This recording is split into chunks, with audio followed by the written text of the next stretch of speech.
Do we have any questions from anyone? We do have some questions. We do? Okay. When you're writing for TV, John wants to know, when you're writing for TV, how long is a standard song? That's really interesting. Okay, so this is longer. Sometimes I will record this much for, because this doesn't sound like now that I finished this doesn't really sound like a Death Clock song to me. This could be something else, or this could just be score. I could turn this all into strings and turn that melody into something else, as long as I've got something though. So this is longer than what I would normally do. What I need in an episode of Metalocalypse, I usually come up with a minute or 2 minutes of music with enough sections to suggest an entire song. So I need verse, bridge, chorus, maybe a solo. Verse, bridge, chorus, I like that. And sometimes I just have verse and chorus, or sometimes I want to cram 1,000 different changes into one thing. But normally I'll get like a minute and a half, because we'll compile all these things. This will be something we're going to talk about later on too, is we will compile all this stuff, and based on audience reaction in the past and or our own personal reaction, or sometimes like I'll play something and maybe like Brian Beller, who's going to play bass, and I'll say, ooh, I hope you do this song. Please do this song. I've listened, I like that episode, I want to hear that. Or Gene Hogan go, that is a song, that's my favorite song off the thing. Like I had a demo off the first thing that was an early stage song that would have been something that Pickles the drummer would have had from his previous band. Like I will write for different parts of their history or something, and sometimes someone will latch onto that and that'll end up being a song. But a minute, sometimes maybe a little longer than a minute, but it ends up being whittled down to maybe 45 seconds if I can sneak it in. But then because I'm in charge of every single episode as the executive producer of the show, I have to, if I'm going to make room for music, I have to cut dialogue. And sometimes I'll say, screw it, cut the dialogue. That joke's not that funny. And then we'll just get rid of that. And then that's where the music, and then that'll determine how much music we get. And that's part of the show's personality, is making sure that there is a piece of music in every episode. And that's kind of, again, that's kind of, like I said, it has to be a distorted guitar. It has to be in C. I have to have violins, and I have to have this guttural vocal over it. It also there has to be music in every episode from the band. Most of it is music that has nothing to do with Death Clock. It's a ton of score or really pretty stuff or whatever, just to hopefully contradict this one moment of heavier music. Having said that, again, this isn't that heavy. This is more melodic. This would be something I would probably do on a solo record, just because it's a little softer, it's a little prettier. Yeah, so I hope that answers the question. Yeah, it does. Yeah. And I want to let anybody know that's watching, the way that you ask questions is by clicking on the little ask button on the top right side of the video player. We have a couple more questions. Sure. If you want to take those. Michael wants to know, can you explain your process for getting the drum results that you initially have in your head? The drummer what? The drum results for the concept that you have in your head initially. Is that just literally clicking through those playlists? It really starts out with where I'm hearing, and this is the conversation I'll have with Gene Hogan. It's the same conversation I'm having with a drum machine. But Gene does this himself because he's a very creative and very musical drummer, because he plays to the riff, which is the most important thing you can do as a drummer, is listen to the other band members and play to the accented parts. Now, none of these parts were accented. What I would do is I would write the riff first to a click track, or to just something very standard, which is where I hear the partitioning of the snare drums, where the snare hits, and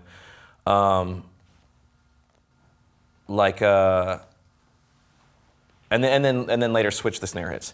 But it's all about where the snare is. And then kick patterns, there are so many different things you can do, because you've got this 16th note grid in front of you where you can shuffle up these ideas and take away. And sometimes what I'll do is I'll sit here with the MIDI file. So I double click on this and I get the whole MIDI file, and I'll zoom in a little bit on it so I can see what I'm doing over here. And this is what that pattern looks like. So let me play this for you. Back to this. I'm gonna take my pre-roll off so you don't have to hear that.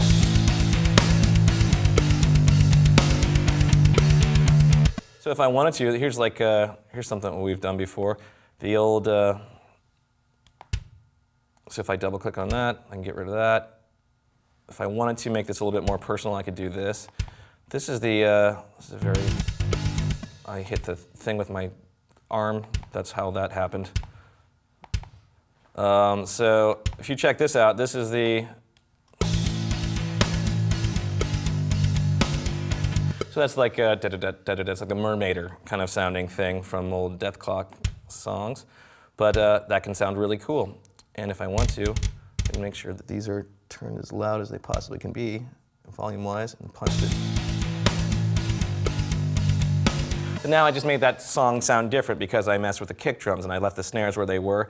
And maybe but I like the sound of open hats. I like rock and roll with open hats, and I'll usually go to open hats. And then sometimes there can be a syncopated hi-hat thing, but it's really tricky because I played how I think Gene Hoglan's kit would be like if we were to record this, because he has both of his feet are on the kicks. So he's doing that, and most of the time he doesn't have a closed hat. He leaves it open and he keeps it open because his feet are doing all these other things. In almost any band that he's in, through Testament, through Death, or Dark Angel, he's pretty much, that's his setup. Now, every once in a while, I've come up with or I'll suggest a hi-hat pattern that's kind of like off and on, kind of like a 16th note pattern. And he has to do something where he's got 2 feet doing this and then using his heel open and close like an octopus, just like every single appendage that he has is on a drum somewhere. And he's done it before, and the results are really cool. But I don't have, what I'll have in mind is where the snares are and a tempo. Like I'll get excited by a Slayer song, and I just think that it's none of the riffs, none of the keys, none of that stuff. I just know that that song is cooking at this tempo. So I'll sit there, even with my phone, that same, thing, this guitar toolkit thing. That's what it's called. So I'll sit here with a metronome, and I'll go, that's, so I'll sit there and I'll just try to beat out a tempo. That's 238. I don't know if I like that, so I'll go down to something else. Whatever, so I'll just try to find out what that is. And like I said, the easiest way normally is finding a tempo. And in this particular case, it was 120 BPM, and you can find stuff on the first one. Then I started going, okay, I'm not gonna do that. Even though it is a comfortable, there's something that grooves about the amount of, how time goes by, how we actually measure time. It's the Staying Alive tempo. It's the disco. It is, it is a beat. Not that this dance is right. tempo. It is a good dance, 110, 120. Yeah. But that is, our bodies move at that tempo in a really good way. There's something psychological that happens. This is not a dance song, not yet. Not until I put those hi-hats in there. Put on the wahs, yeah. Anyway, so that's what I'll do. So you see, in a very simple way, I'll go in to where the drums are, or try to add drums, or like I have some kind of a tom here. Maybe I want to do that. Put that on where the 2s and 4s are, or maybe get a lower tom. I'll usually put really low toms in this stuff, and so that's something else I can do to make it sound cool. Just to get a lower, more cavernous sounding kit happen. But it's basically using what you have for now to get yourself excited by the piece that you're doing. Because if you're not excited, no one's going to be excited. And that goes for everything. If you're writing a script, if you're not interested in reading your script, no one's going to be. If you're doing stand-up, if you're not having a good time, nobody's having a good time. And that's the way it works. So I hope that answers that question. It did. Yeah. For sure. Do you want some more questions? I can do more. I can talk about the next stage of what we could do here. But if anyone has anything that pertains to what I have done already, now would be not a terrible time to ask that question. I think this one's a quick one, maybe one more. Okay. John wants to know, how far do you get into the riff writing process before you decide to keep or scrap it? Usually, well, let's take that second riff again. I don't think that's the most exciting riff, but if I'm seeing a melody on that, it doesn't really matter. It can not be a riff that needs to draw attention to itself. Sometimes a riff can lay back and let the vocal or the melody do all the work. It doesn't have to do all the heavy lifting. But if I were in a band where every riff had to be complicated, I would probably I'd probably re-examine this riff. It's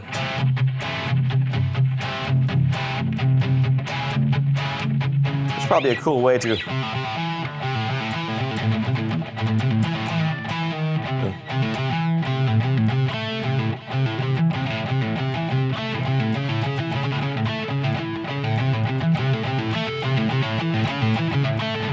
Whatever, I could do something like that. And then the other part of riff playing is that when you write a complicated riff, like I didn't know what I was doing with my hands. My brain hasn't gotten that whatever pattern that I was inventing memorized yet. So you have to sit there and learn how to play it. And that's half the time, like even with like.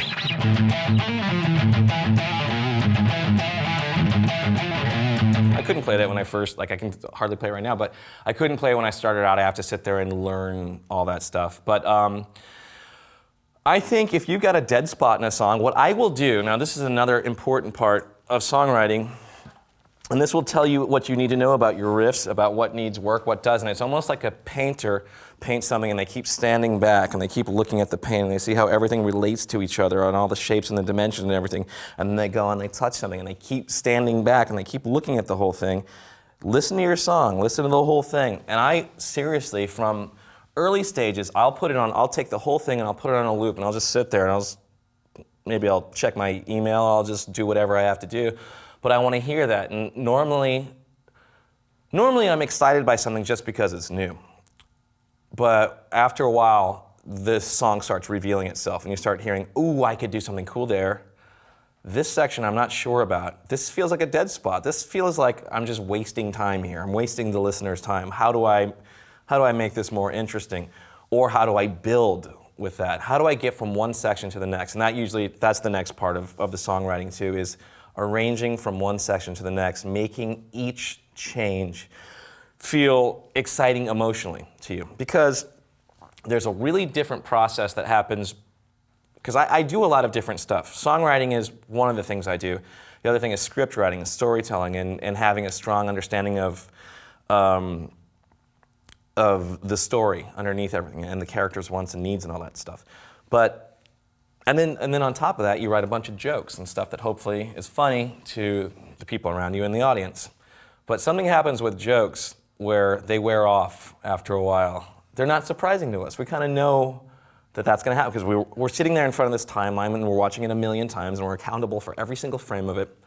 But something with music, it doesn't happen. It's new to you every time. When one change, if you go back and listen to Hey Jude, you're going to have an emotional response to it because it's a great song and it's pulling you the story, it's telling you a story, and musically it has that big finish, that huge epic outro and all that stuff, and you can play it back to back and you can feel something unless you really overdo it. But for the most part, when I'm in this stage of songwriting, I just want to listen. I want to stand back from the painting and look and play it seriously like 50 times. And when I go into the actual real recording of this, and then I get all the sessions back, because we're going to talk about the whole process.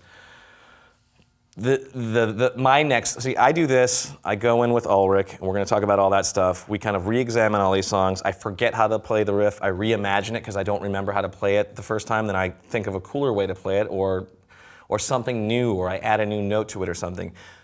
But I go away from this, I come back to it after a long amount of time, and I have a fresh take on it too, because it's new to me again. Later on, we'll go into the drums, we'll go into the drum editing, we'll go into the rhythm guitars, and then I take all those sessions back to my home studio again, and I re-examine the song again, and I add overdubs. I try to clean up all those guitar parts. I make sure they're as well played as I can play them in that amount of time.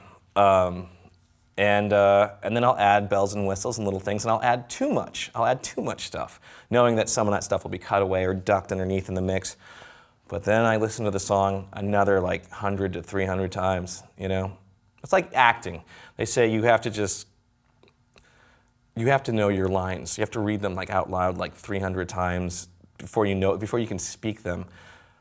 In this case, listening to a song 300 times tells me if the song is finished, if it needs something, if there's a section that I need to lop out. And we'll get into that, editing post-recording, big, huge edits, where the song is still alive. We can do whatever we want. It's our song. We can change it in any way. So So I don't know if I've answered the riff question, but I trash a lot of stuff, but I don't trash it. I move it in this huge disorganized clump where I'm sure some people are looking at my Pro Tools. This is exactly how I work.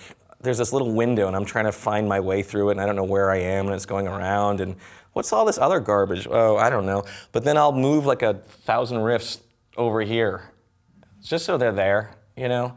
That's the cool thing about modern technology is that you don't have to really trash anything. You can move it somewhere else and maybe it can find a better life elsewhere in another song.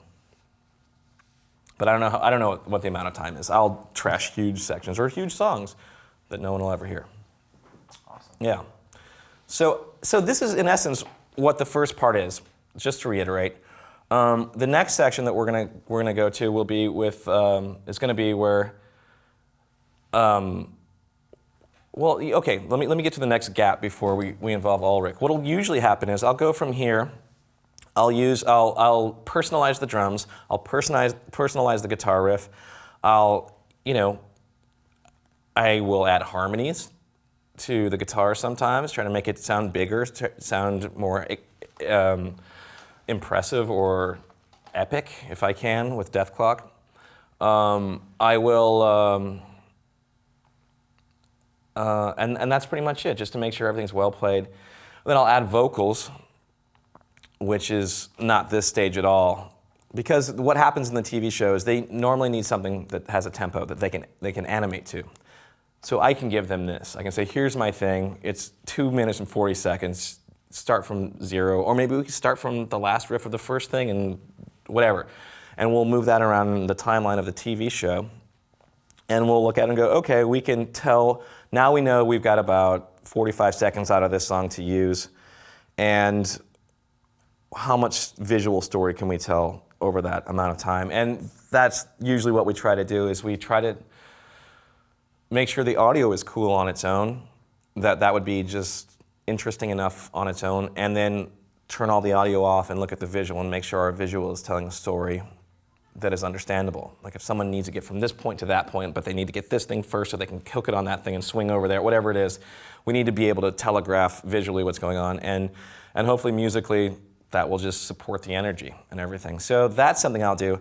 Then all this stuff stays on my hard drive somewhere, stays in the computer, and then about like a month and a half later, when the animation is close to being finished, we'll do our final sound mix for the TV show.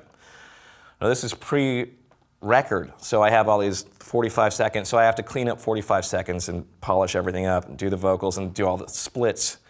And normally I don't do too many splits. I have my own mix that I like, because I don't want to screw it up anywhere else. Or let anybody else nudge something. Like, I don't want to hear that instrument that loud. And I'll do a separate vocal split and just a stereo split.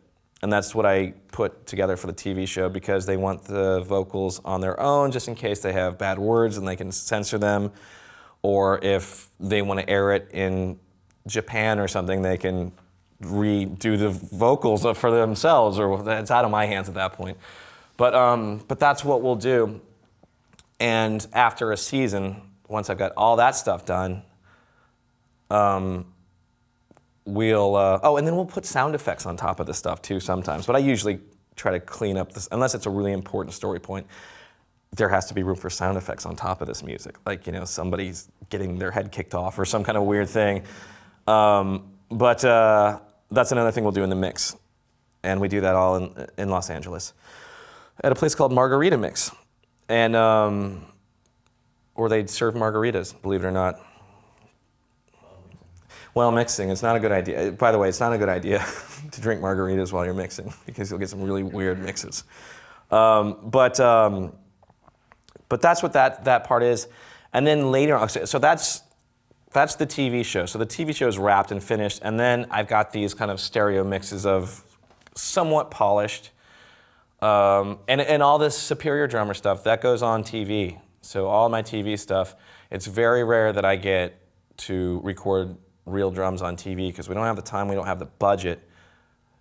And I've got I've got something fantastic that's really easy for me to use through the Tune Track stuff. And most 9 times out of 10, no one knows that it's not real drums. And And a lot of death metal stuff is programmed drums anyways, even on albums. For In other one way or bands. another, yeah. So there's really not that big of a discrepancy. There isn't, yeah. But when you do get a real drummer, and we'll talk about this on the next section, you find out that it's really nice to have one of these things with a brain attached to it, who really, really likes music and really knows, and has listened to music their whole life and really can add, like can basically, the whole idea that whenever I do anything in here or writing or if I'm directing an episode or directing from the script, I'll have a sequence written out, or I'll have like a bass line written out here, or whatever it is, or a drum part.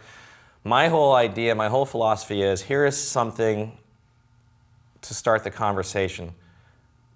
Your job is to beat this with a cooler idea. And that's what I want everyone to do, is beat all these ideas with cooler ideas. Like, what can you do that advances this and makes it more, again, unique and personal, and still, lives within this world. You can't do something that's totally contradictory, because that's not beating it, that's changing it 100%. But how do you beat this? How do you make this a little bit cooler? And Gene Hoglan accepts those challenges and does that. And surpasses it. And Exactly. And he's a drummer who's been doing this like all Exactly. his life long. And I'm a guitar player who clicks and drags. Yeah, there's drums. a difference. Yeah. It's like if you had a drummer playing guitar. Oh, the know. worst. Just kidding. But I'm not. You become an expert in your field, and, Yeah. and it's easy. Well, perhaps not easy, but it's your job to surpass the layman. Exactly. Because you're the professional. Which is, but Gene, oftentimes now Gene is having to beat his own patterns that have a couple little switches in them. That thing I brought up, that would be like one example of a very small switch that we've already heard in other songs. But how do I make that pattern interesting? And sometimes you use like fills as entire patterns. Yeah, I have done that on. So he has to like come up with a way to play a pattern out of what used to be just fills. I will take like a part of the fill and the thing and turn that into like what Death Support was on Death Album 2. And he had to find a way to make that work, where he's like, this doesn't make any sense at all, and it's in 9 or 7, I don't know what it is anymore, or 11. Some odd time signature. But that's the idea, is beat everything, please.